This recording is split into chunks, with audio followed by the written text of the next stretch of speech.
Landlord-tenant law, getting your security deposit back. Can the landlord keep your security deposit? Your landlord may keep your deposit money after you move out, but only if it's necessary to cover damages that were done by you or to cover back rent that's not been paid. If you move out and leave the place in a mess, the landlord may deduct the cost of cleaning the unit from your deposit.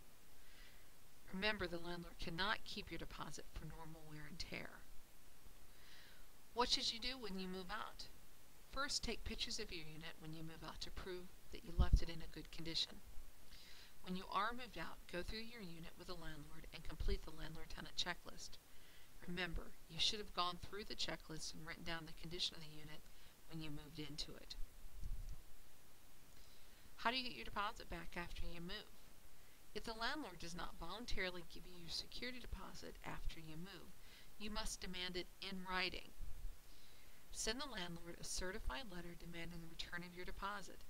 Keep a copy of the demand letter for yourself. Make sure your letter states a good address where the landlord can send you your deposit. Your landlord must return your deposit within 14 days after you request it.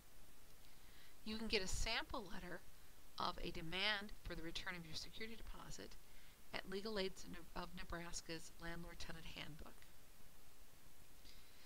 What do you do if the landlord doesn't return your deposit?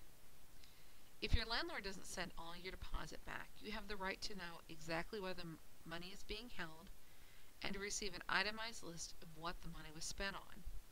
If your landlord does not send you a letter explaining these things, you can sue him for the return of the deposit in small claims court.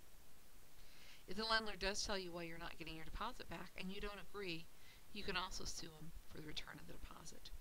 The good news is you don't need an attorney to sue in small claims court. When you go to the hearing, be sure to take a copy of the demand letter with you and the certified mail return receipt showing that the letter had been picked up by the landlord. You can find out more about small claims court by visiting the Supreme Court website at supremecourt.ne.gov/selfhelp/small claims.